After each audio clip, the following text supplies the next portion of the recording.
বলে কিছু আছে তারা জানো না, তাদের কাছে তোমরা দেখবা কোশ্চেন ব্যাংক, সবসময় কোশ্চেন ব্যাংক নিয়ে থাকে, অ্যাডমিশন রিলেটেড কথা বলে এই বিশ্ববিদ্যালয়ে সে হয়েছে, এই বিশ্ববিদ্যালয়ে সে এটা হয়েছে সেটা হয়েছে।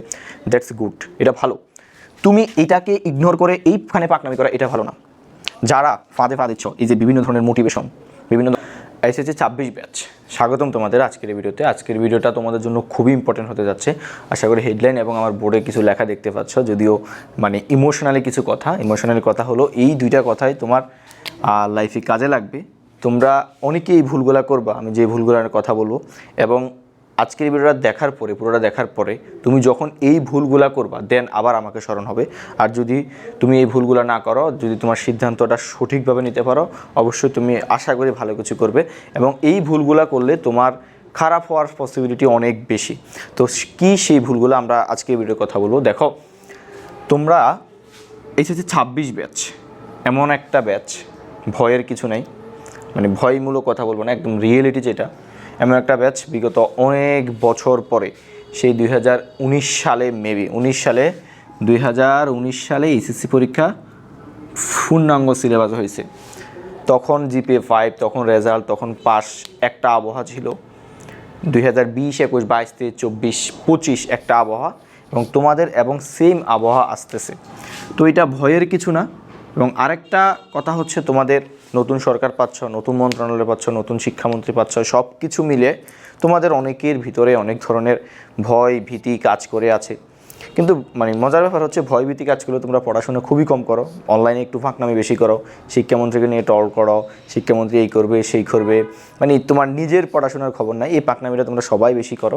তো আসো আমাদের কাজের কথাই, যে ভাইয়া কী পাঁদে পা দিচ্ছি এবং আমি কী ধরনের দুর্ঘটনা শিকার হলে আমার সারা জীবনে কান্না হবে। সদ্য তোমরা সবাই টেস্ট পরীক্ষা শেষ করছো, আমি ভিডিওটা অনেক আগে করার কথা ছিল, আমার প্রেশারের কারণে একাডেমিক আমি ভিডিওটা বানাতে পারিনি। তো তোমরা মাত্র টেস্ট পরীক্ষা দিছো, বা অনেক দিন হয়ে গেছে টেস্ট পরীক্ষা, অনেকেই 10-15 দিন এমন ছিল হয়ে গেছে। তো টেস্ট পরীক্ষা তুমি দিছো, এখন তোমার হাতে সময় আছে ওভারঅল 3 মাসের মতো, যদি এখনও পূর্ণাঙ্গ রুটিন দেয়। আমি ধরলাম তোমার হাতে সময় আছে 90 দিন। 90 দিন। তো ভাইয়া 90 দিন আমি কী করবো? অনেক ভিডিও পাবা তুমি, অনেক কিছু পাবা, কেমনে পড়বা, অনেক ভাইয়ারা বলছে। বাট আমি কেন এই এক্সেপশনাল কথাগুলো বলবো, একটু খেয়াল রাখো। সর্বপ্রথম হচ্ছে, কী ফাঁদে ভাইয়া আমি পা দিচ্ছি। তুমি অলরেডি তোমাদের ভিতরে অলরেডি অনেকেই মানে এই ফাঁদে ফাটা দিয়ে রাখছো।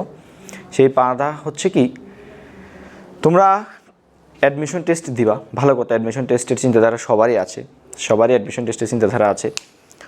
বাংলাদেশে যে পড়াশোনা করে না সেও বলে আমি অ্যাডমিশন দিব, ইভেন দেয়ও অনেক শিক্ষার্থী। ওভারঅল মানে মেইনভাবে মানে অর্ধেকও প্রতিযোগিতা করে না। তোমরা অনেকের অনেক ধরনের টার্গেট, ফার্স্ট ইয়ার থেকে ইঞ্জিনিয়ারিং অনেকের টার্গেট, অনেকের মেডিকেল টার্গেট, অনেকের ভার্সিটি টার্গেট। তো সবার আগে যে ধাক্কাটা তোমাকে পার করতে হবে সেটা হচ্ছে এইচএসসি ধাক্কাটা, দেন তোমার অ্যাডমিশন কথাটা আসবে এই এইচএসসির পরে। কিন্তু তোমাদের মধ্যে কিছু পাকনা পোলাপাইন আছে যারা এইচএসসিকে টোটালি গণে না, এইচএসসি বলে যারা ফাঁদে পা দিচ্ছ, এই যে বিভিন্ন ধরনের মোটিভেশন, বিভিন্ন ধরনের মানে উপাত্ত, বিভিন্ন ধরনের মানে তথ্যগুলো তোমরা যেগুলো ইন্টারনেট থেকে দেখো, মানে মোটিভেট হচ্ছ, তোমরা যারা এইচএসসিকে পাত্তা না দিয়ে অ্যাডমিশনকে পাত্তা দেওয়া এখন থেকে শুরু করছো, তাদের জন্য ভালোই বিপদ থাকবে। আমার কথা মিলে নিও, কথাগুলো আমি খুবই ঠান্ডা মাথায় বলতেছি, বাট দেখবা তোমার লাইফের সাথে অনেকাংশে মিলে যাবে এই কথাগুলা। তো এখন তুমি যদি এইচএসসিটা ভালোভাবে না দাও, তোমার কি প্রবলেম হবে? অনেক অনেক অনেক অনেক অনেক প্রবলেম হবে। এমন খুবই কম সংখ্যক স্টুডেন্ট আছে এইচএসসিতে ভালো রেজাল্ট না করে অ্যাডমিশনে ভালো রেজাল্ট করছে। That's exceptional is not example. এবং সেটা হয়তো কখন, এই যে 2020 থেকে 2025, 20, 21, 22, 23, 24, 25, এই যে 6টা ব্যাচের জন্য এটা সত্য, তারা এসএসসিকে একটু কম গুরুত্ব দিয়ে অ্যাডমিশনে ভালো করতে পারছে। কারণ কি, শর্ট সিলেবাস ছিল, মার্ক কম ছিল, তেমন ইম্পর্টেন্ট না, মানে একটু পড়লে পার হয়ে যেত। কিন্তু তুমি যে এই যে তুমি 26 ব্যাচ, তুমি এসএসসিতে পূর্ণাঙ্গ পরীক্ষা দেবা, তোমার 80+ পাইতে তোমার মানে অবস্থা খারাপ হয়ে যাবে। তুমি এখন অ্যাডমিশনে কেন চিন্তা করবা? তোমাদের মধ্যে অনেক ক্যাটাগরি স্টুডেন্ট আছে, তোমরা যারা একেবারে অনেক ভালো স্টুডেন্ট, তুমি যদি একেবারে অনেক ভালো স্টুডেন্ট বলতে আমি বুঝেছি ফার্স্ট ইয়ার থেকে খুবই ভালোভাবে তোমার সিলেবাস শেষ করে আসছো, এরকম স্টুডেন্ট আমাদের দেশে খুবই কম।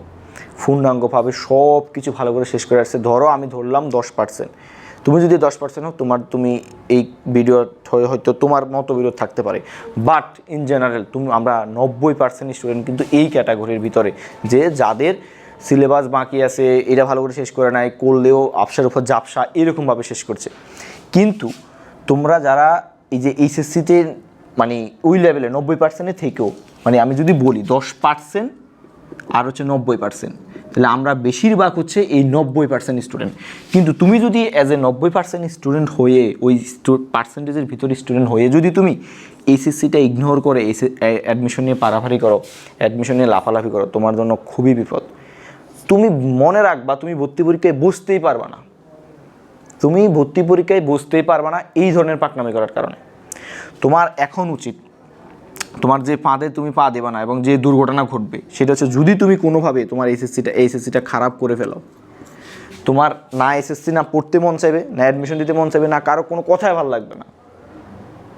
সো বি কেয়ারফুল, এই কথাটা আমি এই জন্যই আজকের এই ভিডিওটা বানানো। ভিডিওটা আমি অনেক আগে বানাইতাম, আবার বলতেছি, আজকের ভিডিওটার মেইন উদ্দেশ্য হচ্ছে তুমি এখন শুধুমাত্র ফোকাস থাকবা এইচএসসি।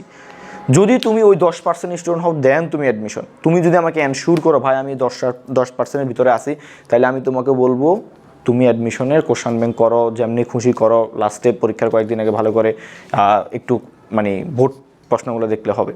বাট এখন যেহেতু তারপরও তুমি 10%-এর ভিতরে হলেও তোমার এখন আসলে এইচএসসি ফোকাস করা উচিত।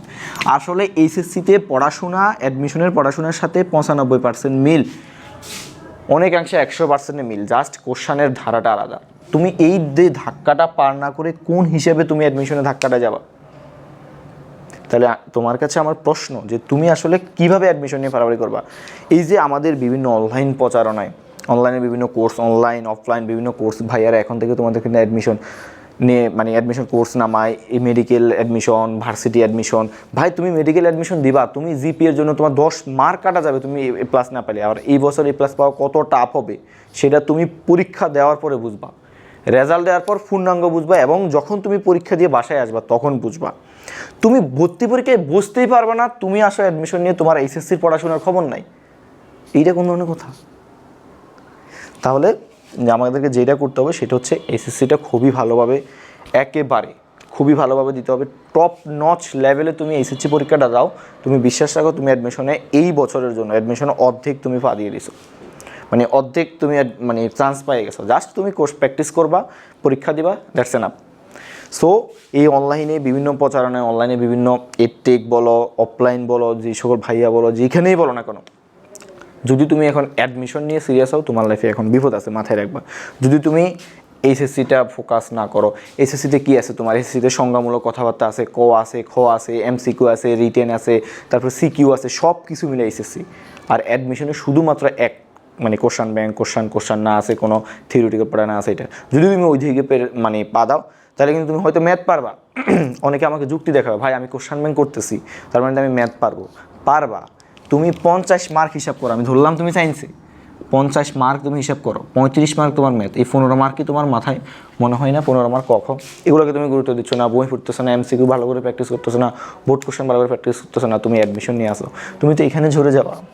সো একেবারে ঠান্ডা মাথায় একটু চিন্তা করো, নিজেকে প্রশ্ন করো তুমি কোথায় আসো। তুমি কি 10%-এর ভিতরে আসো? তুমি কি এই যে 10% রেঞ্জের স্টুডেন্টের ভিতরে আসো, নাকি 90% রেঞ্জের স্টুডেন্টের ভিতরে আসো? আমি বিশ্বাস করি যে তুমি 90% স্টুডেন্টের ভিতরে আসো, এবং তুমি যদি এই 90% স্টুডেন্টের ভিতরে থাকো তাহলে তোমাকে কিন্তু এই জিনিসটা মেনটেন করতে হবে। নাহলে তুমি বোর্ড বলো আর এসএসসি বলো একটা বড়সড় ধাক্কা খাবা, এবং ধাক্কা খাওয়ার পরে ওখানেই তোমার পড়াশোনা মানে করতে একবার অনি হয়ে যাবে। সো সিদ্ধান্ত নিবা, ভালোভাবে নিবা একেবারে। এখন আমার কথা হচ্ছে তুমি একেবারে টপ নচ লেভেলে এইচএসসি প্রিপারেশনটা নাও, এবং এই এসএসসির প্রিপারেশনটা নেওয়ার সাথে সাথে তোমার কিন্তু অ্যাডমিশন প্রিপারেশনটা হয়ে যাবে। তো যেখানে ল্যাকিংস আছে এখন জাস্ট কোনো এই যে অনলাইনে তোমরা যা করতেছো 26 বছর পোলাপান, এটা আসলে মানে দেখার মতো না।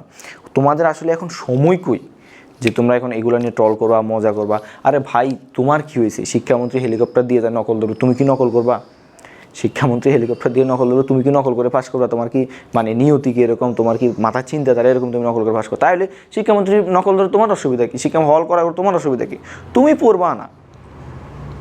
যদি তোমার চিন্তাধারা থাকে ভাই আমি তো আগেও চুরি করতাম এখনও চুরি করে ইচ্ছে, তাইলে তোমার ব্যাপারটা ভিন্ন। বাট তুমি যদি as a in general student হও, তোমার ভালোভাবে পড়াশোনা করে কিছু করতে চাইতেছো, তাহলে তুমি কোথায় কী হচ্ছে এটা কি? তোমার কাজ হচ্ছে এখন পড়াশোনা করা। আমি তুমি করতেছো কি? তোমার কোথায় নকল ধরতেছে, কে শিক্ষামন্ত্রী হচ্ছে, কে হয়েছে, কি, এগুলো তোমার কাজ কি?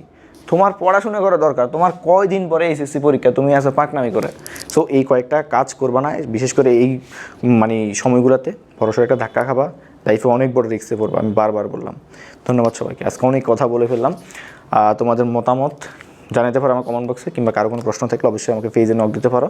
যদি ইউটিউব থেকে দেখো, আমি ডেসক্রিপশন বক্সে অবশ্যই পেজের লিঙ্কটা দিয়ে দেবো। ধন্যবাদ সবাইকে।